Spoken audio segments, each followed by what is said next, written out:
Emotional side undisciplined हो सकती है।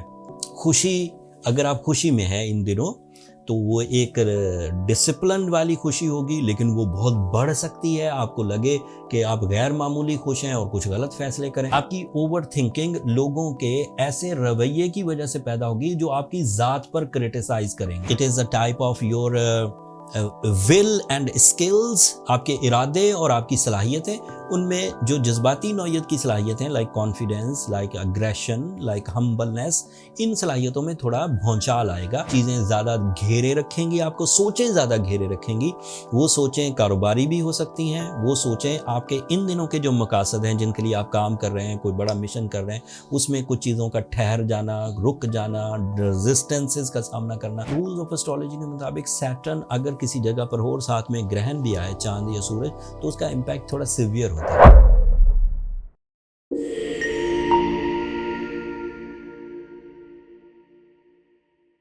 अस्सलाम वालेकुम दोस्तों, मैं हारिस अज़मी, प्रोफेशनल एस्ट्रोलॉजर, आपकी खिदमत में हाजिर हूँ एक यूनिक इवेंट, एक यूनिक एस्ट्रोलॉजिकल इवेंट की इंफॉर्मेशन के साथ। 18 सितंबर 2024 को चांद ग्रहण होगा।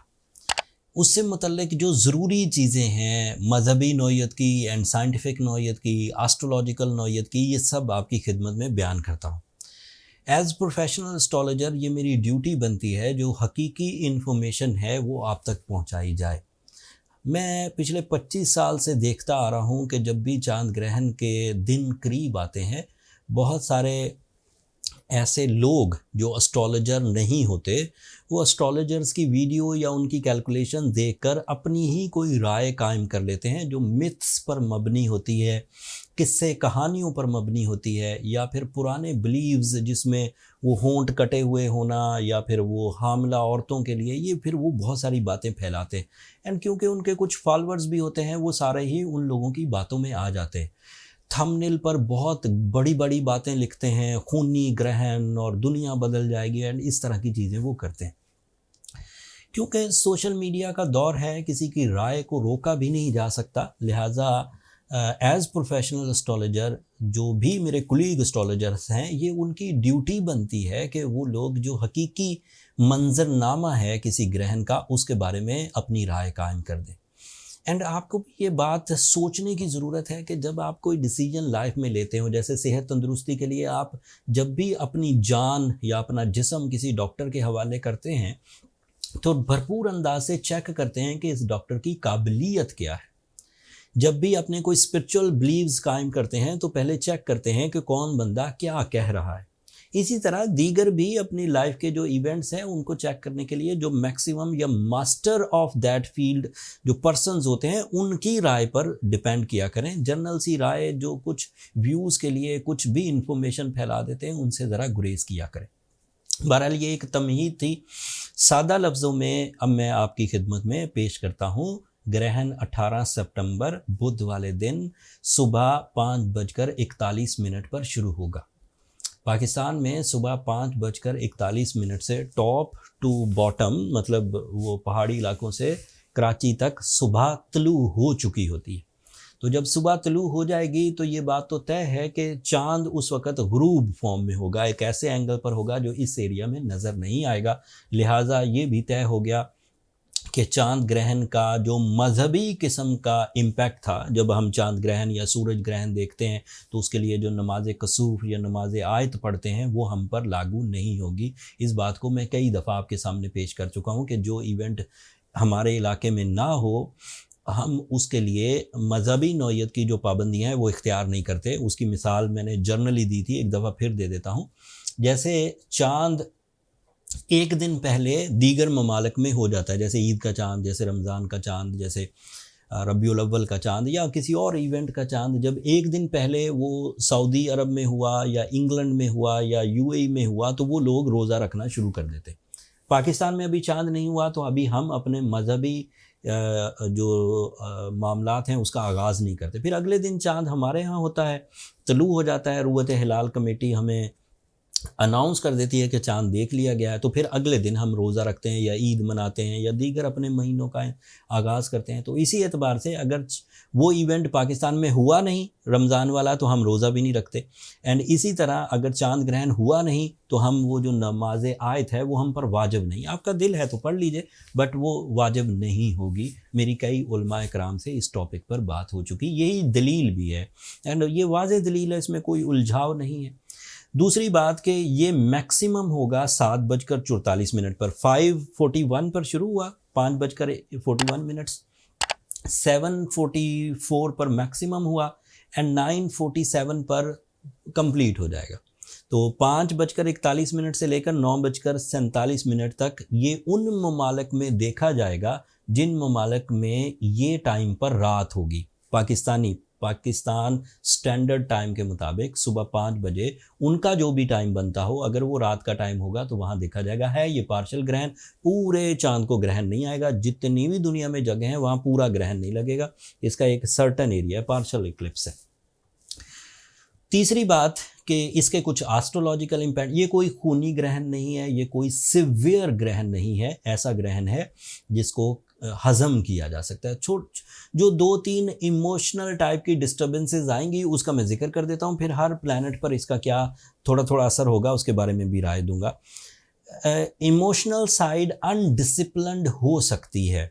खुशी, अगर आप खुशी में हैं इन दिनों तो वो एक डिसिप्लिन वाली खुशी होगी, लेकिन वो बहुत बढ़ सकती है। आपको लगे कि आप गैर मामूली खुश हैं और कुछ गलत फैसले करें, या फिर ऐसी खुशी कि आप दूसरों को खातर में ना लाएं, दिस इज़ पॉसिबिलिटी। एंड अगर आप गमगीन हैं तो क्योंकि जज्बात में डिसिप्लिन नहीं रहेगा, कुछ कमियां आ सकती हैं। This is astrological predictions, okay, this is not a prediction जिसे हम मजहबी या दीगर प्रेडिक्शंस कह सकें। ये एस्ट्रोलॉजिकल प्रेडिक्शन है कि इमोशनल साइड डिस्पर्स होती है। गम, बहुत गमगीन हो सकते हैं एंड खुशियाँ बहुत बढ़ सकती हैं। इन दोनों ही हालतों में प्रॉब्लम्स आ सकती हैं एंड इन प्रॉब्लम्स का जो मामला है वो आप अपने आप को फोर्सफुली मेरिट्स पर डिसीजन लेने के लिए इकदाम करें। That is the only expectation जिसमें इमोशनल डिस्टर्बेंसेस होंगी।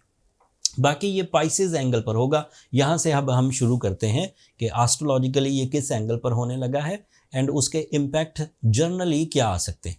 एरीज के लिए ये 12th एंगल पर होगा, so Aries are on least risk. But astrologically Aries के लिए 12th एंगल पर सैटर्न मौजूद है एंड ग्रहण का होना कुछ हद तक आपको वही इमोशनल डिस्टर्बेंसेस दे सकता है। आप ओवर थिंकिंग हो सकते हैं एंड उसको कवर करने के लिए आपको हर मुमकिन कोशिश करनी चाहिए। आपकी ओवर थिंकिंग लोगों के ऐसे रवैये की वजह से पैदा होगी जो आपकी ज़ात पर क्रिटिसाइज़ करेंगे, तो उसको आप रिकवर करिए। अगर कुछ दिनों के लिए वो आपकी ज़ात पर क्रिटिसाइज़ करते हैं तो या तो उसे खातर में ना लाएं या फिर उसे प्रॉपरली बात करके मामलात को तय करें। अग्रेशन, नफ़रत या दुश्मनी में मत पड़िए। टॉरियंस के लिए ये 11th एंगल पर होगा एंड टॉरियंस के लिए 11th एंगल पर होने का मतलब ये है कि तमाम ही टॉरियन अच्छी फॉर्म में होंगे, कोई प्रॉब्लम नहीं होगा इंडिविजुअली। बट ऐसे टॉरियंस जो टीम वर्क कर रहे होंगे, ग्रुप एक्टिविटीज़ कर रहे होंगे, कंबाइन एफर्ट्स कर रहे होंगे, पार्टनरशिप एक्टिविटीज़ कर रहे होंगे, उनके लिए ये थोड़ा सा ट्रबल क्रिएट कर सकता है। जो टीम और आपके दरमियान, कुलीग्स और आपके दरमियान, बॉस या आपके दरमियान, ब्लड रिलेटिव्स या आपके दरमियान जो जहनी हमांगी थी उसमें कुछ कशीदगी पैदा हो सकती है फॉर सम डेज। बट उसको आपको, क्योंकि मैंने अर्लियर बता दिया बिफोर टाइम, तो आप इसको डील कर सकते हैं विद योर ओन एबिलिटी। कुछ रेमेडीज़ भी एंड पर दे दूंगा, मामला हल हो जाएगा। जेमिनाइज के लिए ये 10th एंगल पर होगा। Geminis are on high alert because 10th angle एक कैरियर एंगल है जो लाइफ का 60% होता है। तो डील मेकिंग, वही इमोशनल साइड पर when you are so happy, तो आप अपने सामने वाले की तमाम terms and condition without any homework अगर आप एक्सेप्ट करेंगे तो बाद में रिग्रेट्स आएगा। या अगर आप बहुत गमगीन हैं और सामने वाले जो अपॉर्चुनिटीज़ लेकर आपके लिए आए हैं आप उन्हें बिल्कुल गम की हालत में धुतकार दें तो भी नुकसान होगा। तो आपको 18, 19 और 20 सितंबर तक अपने आप को संभालना होगा। 20 सितंबर को क्योंकि फिर सूरज एक नई पोजीशन पर आ जाएगा तो चांद के इम्पैक्ट्स दूर हो जाएंगे। बट चांद और सूरज के दरमियान तकरीबन कोई 20 दिन के अंदर अंदर ग्रहण फिर होगा। मेरे ख्याल 2 अक्टूबर को या 3 अक्टूबर को सूरज ग्रहण भी होगा। तो जब तक सूरज ग्रहण नहीं हो जाता तब तक आप थोड़ा सा अपने आप को हिफाजत में ही रखने की कोशिश करिएगा। कैंसेरियंस के लिए ये 9th एंगल पर होगा। 9th angle is an angle of spiritual sciences.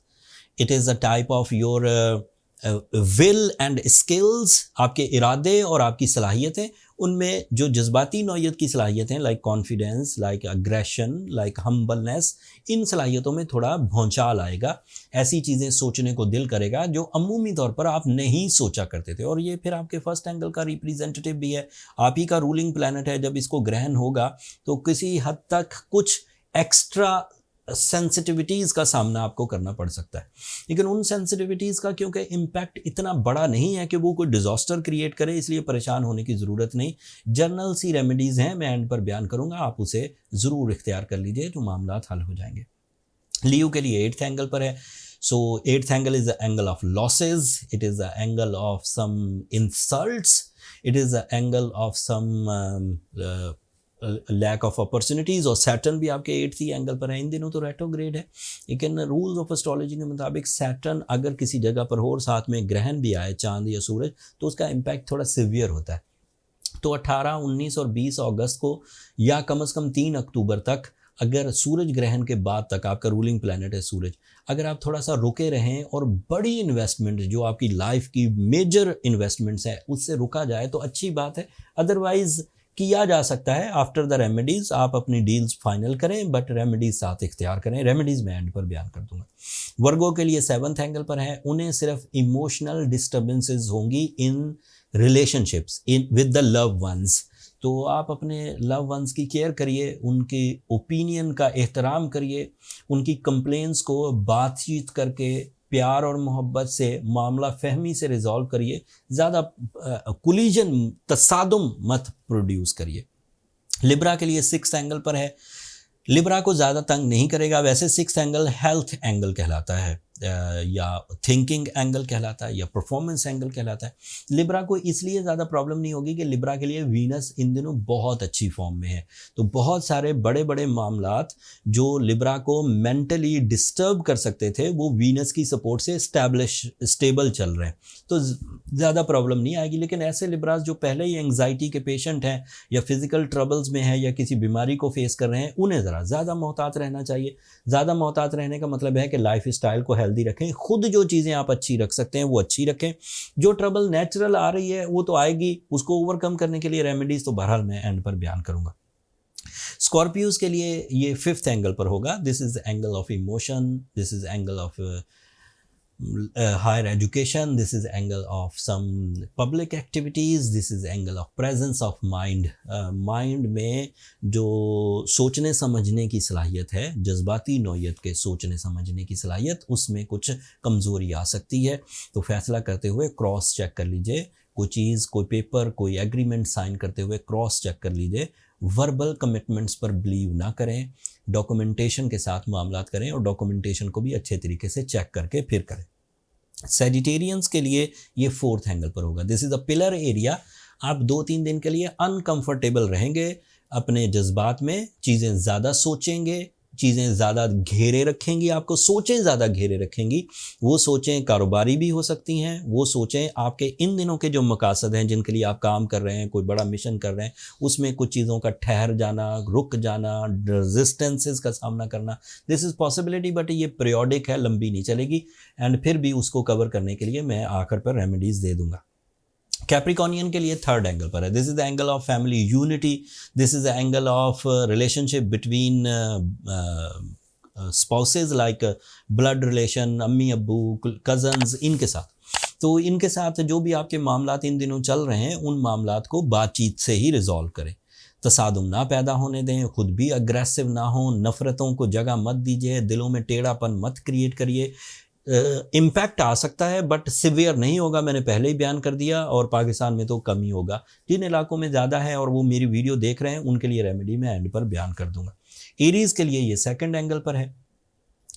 And Aquarians के लिए ये 2nd एंगल पर है। And 2nd angle is angle of investments, it is in area of some new opportunities. लिहाजा जो अपॉर्चुनिटीज़ आपको 18 सितंबर के बाद मिलें, उन अपॉर्चुनिटीज़ को पहले मैच्योर होने दीजिए, जल्दी में मत डिसीजन लीजिए। जॉब स्विचिंग या किसी ऐसी तरह की नई अपॉर्चुनिटी की तरफ जाना जो पिछली आपकी स्टेबल सिचुएशन को डिस्टर्ब कर सकती है, उसके लिए मैं बीइंग एस्ट्रोलॉजर आपको मना करता हूँ।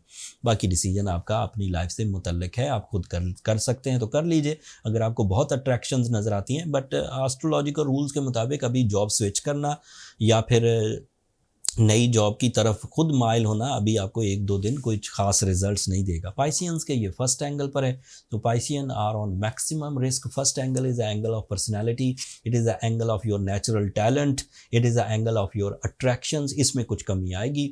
अमूमी तौर पर चांद के इम्पैक्ट 3 दिन तक रहा करते हैं, लेकिन 2 ग्रहणों के दरमियान वाला जो सीज़न होता है वो ज़्यादा प्रॉब्लम्स करता है। इतनी बड़ी प्रॉब्लम्स इसलिए नहीं होगी कि चांद ग्रहण एक तो है पार्शल एंड दूसरा जो अदरवाइज प्लैनेटरी एक्शंस हैं वो बहुत स्टेबल हैं। मरकरी का अपने असल घर में होना, वीनस का अपने असल घर में होना, जुपिटर का पाइसियंस के लिए बहुत प्रोडक्टिव होना बहुत हद तक चांद ग्रहण को डंप कर देगा। लेकिन फिर भी जो कुछ कॉम्प्लिकेशंस साइकोलॉजिकल आ सकती हैं, ज़ाती नौयत की आ सकती हैं, कोई तोहमत लग सकती है या आपकी पर्सनालिटी अट्रैक्शंस कम हो सकती हैं, पब्लिक इमेज डाउन हो सकता है, उस चीज़ को ओवरकम करने के लिए अब मैं आपके सामने रेमेडी रखता हूँ। ये सारे ही स्टार्स इख्तियार कर सकते हैं। सिर्फ सूरह शम्स 5 दफ़ा 18 तारीख को फजर की नमाज के बाद पढ़ लेने से ये मामला हमेशा के लिए ख़त्म हो जाएगा। इस ग्रहण का असर आप पर नहीं आएगा एंड आप अपने अंदर खैर और बरकत ही महसूस करेंगे। सिर्फ सूरह शम्स 5 दफ़ा फजर की नमाज के बाद 18 सितंबर बुध वाले दिन। That's all. ये ओवरव्यू था and this is a true type of astrology. इसमें कोई सेंसेशंस नहीं थी, कोई एक्स्ट्रा टॉक नहीं थी। जिस एंगल पर होने लगा है, जिस टाइम पर होने लगा है, उसका इम्पैक्ट पार्शल है, डिजास्टरिंग नहीं है। You have strong otherwise planetary position in the solar system. इस वक्त ज़्यादातर प्लैनेट फ्रेंडली माहौल में चल रहे हैं तो कोई परेशानी आएगी नहीं। इसलिए दीगर खबरों पर जिनमें बहुत ज़्यादा सेंसेशन फैलाई जाती है उस पर नज़र डालने की ज़रूरत नहीं है। एंड आप खुद भी अब अंदाज़ा कर ही चुके होंगे, जो लोग मेरे फॉलोअर्स हैं पिछले कई सालों से देखते आ रहे हैं। अब आपकी मोहब्बतें हमें 6 लाख सब्सक्राइबर से क्रॉस करा चुकी हैं। ये सब आप ही लोगों की मोहब्बतें। सो उम्मीद ये है कि इतने लोगों तक ये बात पहुँचेगी तो बात समझ आ जाएगी लोगों तक। अपने दोस्तों को भी इस बात की इतला दे दीजिए कि ये ग्रहण कोई ज़्यादा डरने या परेशान होने की इस ग्रहण की वजह से ज़रूरत नहीं है। अगला ग्रहण सूरज ग्रहण होगा 2 या 3 अक्टूबर का, मैं श्योर नहीं हूँ डेट में, लेकिन वो भी बर वक्त उसके भी इम्पैक्ट्स आपकी खिदमत में पेश कर दूँगा। अगर मेरी ये ग्रहण या एस्ट्रोलॉजिकल कैलेंडर या अदरवाइज़ जो मैं एस्ट्रोलॉजी साइंसेज आपके सामने बयान करता रहता हूँ, अगर आपको पसंद आती हो तो अपनी दुआओं में मुझे और मेरी टीम को ज़रूर याद रखा करें एंड चैनल को ज़रूर सब्सक्राइब कर लीजिएगा। वैसे तो आपकी मोहब्बतें मेरे लिए बहुत हौसला अफजाई की वजह है कि आपकी उन्हीं मोहब्बतों की वजह से हम 6 लाख सब्सक्राइबर से क्रॉस कर गए। बट अगली मंजिलें तय करने के लिए भी अभी आपकी हौसला अफजाई की ज़रूरत है। अगले इवेंट्स तक के लिए अब मुझे इजाज़त दीजिए। अल्लाह ने के